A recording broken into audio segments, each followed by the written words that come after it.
शिखा, issue, नव्या, तीनों की तीनों बाहर आओ।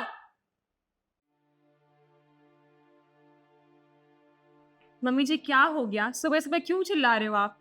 अरे चिल्लाऊं नहीं तो और क्या करूं?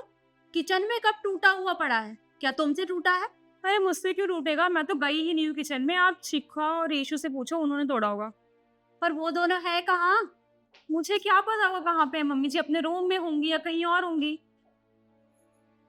मम्मी जी क्या हुआ और आप चिल्ला क्यों रही है? पहले तुम मुझे ये बताओ कि किचन में कप टूटा हुआ पड़ा है, क्या तुमसे टूटा है? मम्मी जी पहली बात तो ये कि वो कप मुझसे नहीं टूटा, और अगर मुझसे टूटा होता ना तो मेरे अंदर इतने मैनर्स हैं कि मैं उन्हें साफ करती ताकि वो किसी के भी पैर में ना लगे। पर मुझे ऐसा लगता है ना, ये सवाल आपको हम दोनों से छोड़ के शिखा से पूछना चाहिए, क्योंकि ये काम ना वही कर सकती है, क्योंकि उसके अंदर मैनर्स नाम की तो चीज है ही नहीं। और जब आएगी ना तो मना करेगी कि ये मैंने तो किया नहीं है, क्योंकि झूठ बोलना ना उसकी फितरत में। As always.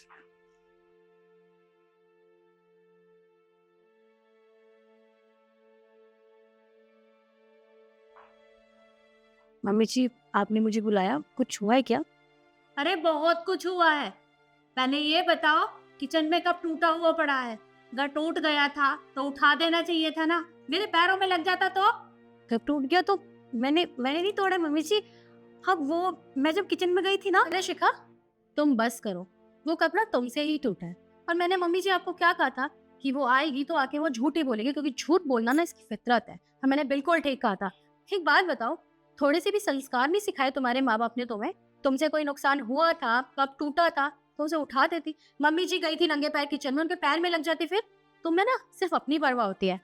ये तो चाहते यही है कि मम्मी जी को कुछ हो जाए और सारी प्रॉपर्टी ये खुद हथिया ले, है ना? और बाय द वे तुम्हारी इन्फॉर्मेशन के लिए बता दो, सुबह सुबह किचन में चाय बनाने तुम ही जाती हो, हम दोनों नहीं जाते हैं। तो तुमसे टूटा है वो। अरे बस करो, मैंने आपस में बहस करने के लिए नहीं बोला। मैंने सिर्फ इतना पूछा है कि किचन में कब किससे टूटा है। अरे गलती मानने से तो गई, आपस में बहस कर रही हो तीनों। देखो मैं ये रोज रोज के झगड़ों से ना तंग आ गई हूँ। अरे इससे अच्छा तो मैं तुम तीनों की जिम्मेदारियां बांट देती हूँ, वही सही रहेगा। मम्मी जी मैं तो आपसे कब से बोल रही हूँ कि आप सारी प्रॉपर्टी और सारी जिम्मेदारियां मेरे नाम कर दीजिए और फुर्सत से अपना आराम कीजिए ना। क्या जरूरत है रोज रोज ये सब काम करने की? कैसी बातें करती हो? घर की बड़ी बहू मैं हूँ और मुझे अच्छे से घर संभालना आता है, तो आप सारी घर की चाबियां मुझे दे दीजिए। क्यों शिखा, तुम्हें कुछ नहीं चाहिए? नहीं मम्मी जी, वो तो मैं डिसाइड करूंगी कि किसको क्या देना है। एक काम करते हैं, मैं तुम तीनों का टेस्ट लेकर देखती हूँ। जो टेस्ट में पास होगा उसे मैं जिम्मेदारी और प्रॉपर्टी सब कुछ सौंप दूंगी। पर उससे पहले किचन में जो कप टूटा पड़ा है ना, पहले उसे साफ करो, उसके बाद मुझे सोफे पर आकर मिलना। ठीक है। ठीक है। और तुम खड़ी होकर हमारी शक्ल क्या देखती हो? वो कप ना तुम साफ करोगी, समझ में आई? हम नहीं करेंगे। चल। पर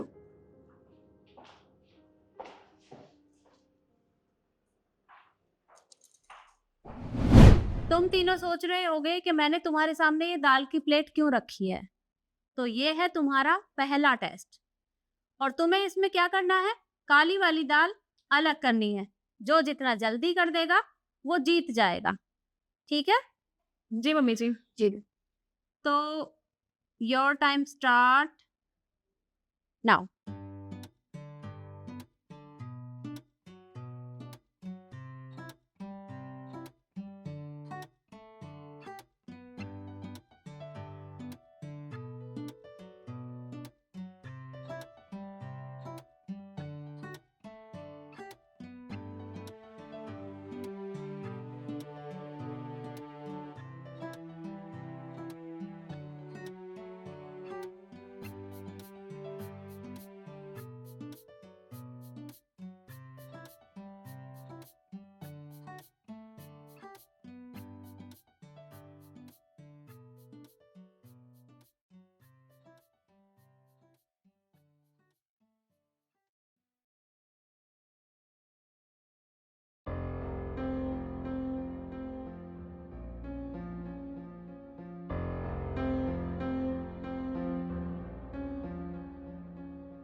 स्टॉप। अरे वाह नव्या, तुमने तो बहुत ज्यादा दाल साफ की।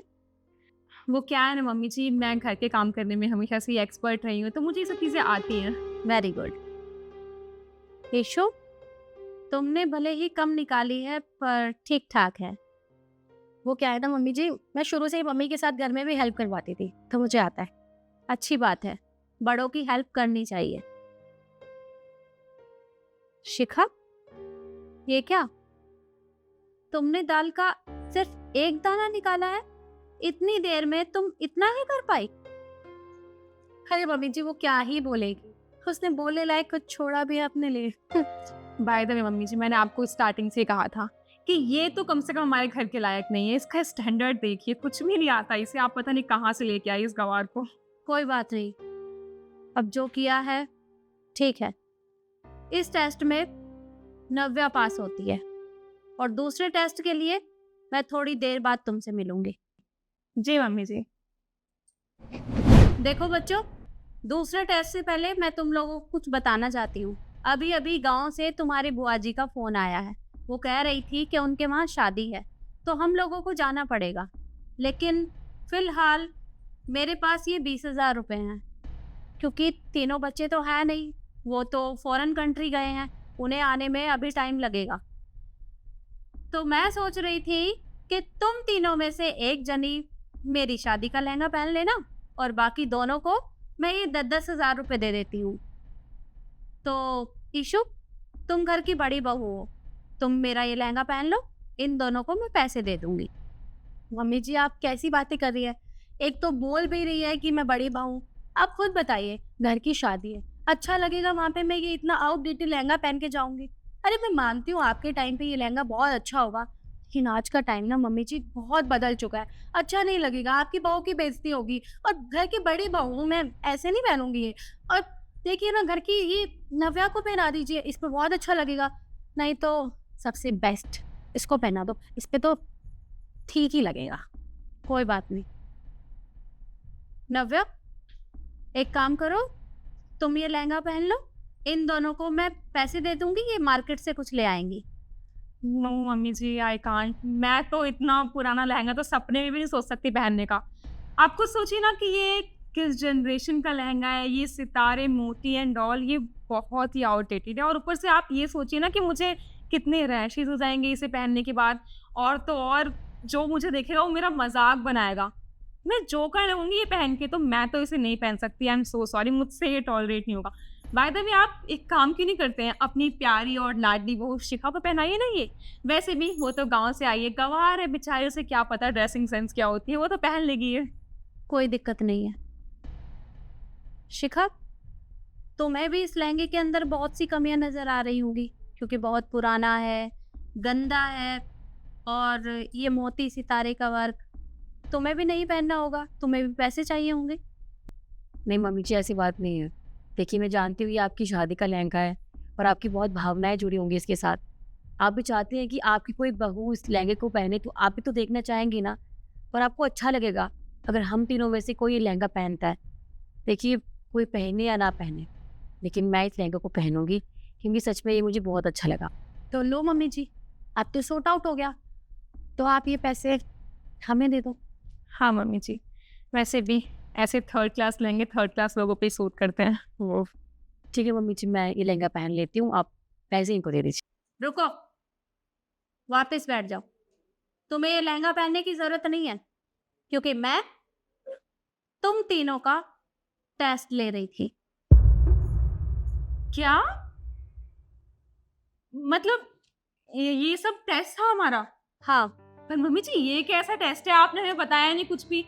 और वैसे भी बताया होता तो हम मना थोड़ी करते आपको। वैसे भी मैं तो ये लहंगा पहन लूंगी मम्मी जी। और रेड कलर तो मुझ पे कितना खेलता है, आपको याद है मैंने अपनी शादी में भी इसी कलर का लहंगा पहना था। मैं तो पहन लूंगी, थोड़ा सा एडजस्ट कर लूंगी। नव्या कोई बात नहीं, तुम पागल हो, तुम छोटी बहू हो घर की, तुम्हें मम्मी जी पैसे दे देगी। अरे मैं बड़ी बहू, मेरा फर्ज बनता है आपका सारी बात मानना, आपका मान रखना। और वैसे भी ये कलर ना इन दोनों में से ज्यादा तो मुझ पे ज्यादा अच्छा लगेगा, तो मैं पहनती हूँ इसको। बस करो, ज्यादा दिखावा करने की जरूरत नहीं है, क्योंकि तुम दोनों की सच्चाई मेरे सामने आ गई है। क्या कह रही थी? अरे अभी थोड़ी देर पहले तो तुम्हें इस लहंगे में बहुत कमियां नजर आ रही थी, बहुत पुराना है, आउटडेटेड है, थर्ड क्लास है, मोती सितारे का वर्क है, तुम पे अच्छा नहीं लगेगा, रैसेस हो जाएंगे। अब क्या हुआ? अब जैसे ही तुम्हें पता चला कि मैं टेस्ट ले रही हूँ तो तुम दोनों पहनने के लिए तैयार हो गई। कोई जरूरत नहीं है, ये मेरी शादी का लहंगा है और मेरी इसके साथ बहुत भावनाएं जुड़ी हुई हैं। वी आर सॉरी मम्मी जी, हमें पता नहीं था कि आप इतने इमोशनल हो इसको लेके। और दूसरी बात तो ये कि आप एक लहंगे के बेस पे हमें जज कैसे कर सकते हो? अरे हम इस घर की बड़ी बहू हैं, और वो जो कल की आई लड़की है उसने आज तक ऐसा लहंगा देखा भी नहीं होगा, इसलिए उसने हाँ बोल दिया इसे। बस करो तुम।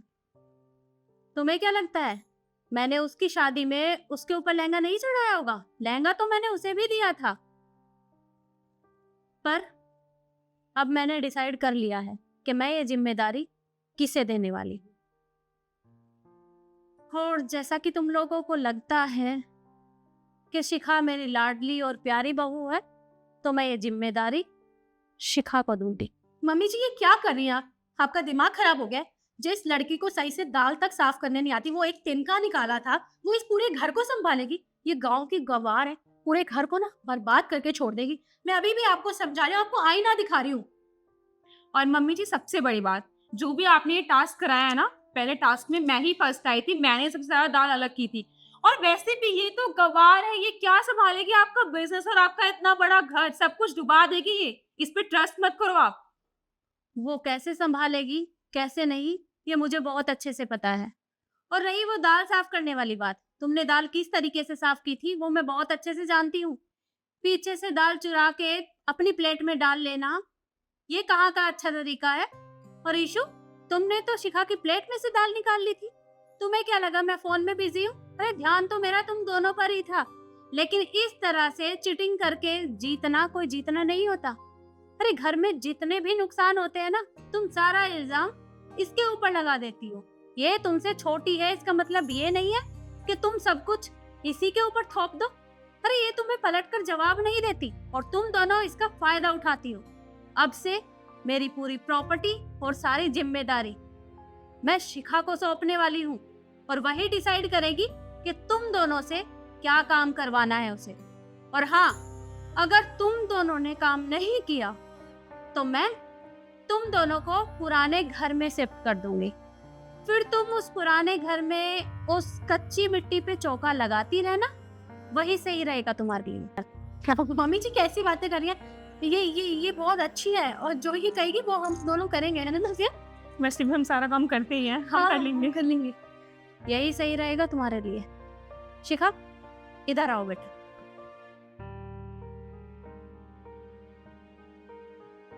ये 20,000 रुपए तुम्हारा इनाम। मम्मी जी मुझे पैसों की जरूरत नहीं थी, मेरे लिए तो आपका प्यार ही काफी है। ये तुम अपने पास रखो। Thank you mummy ji.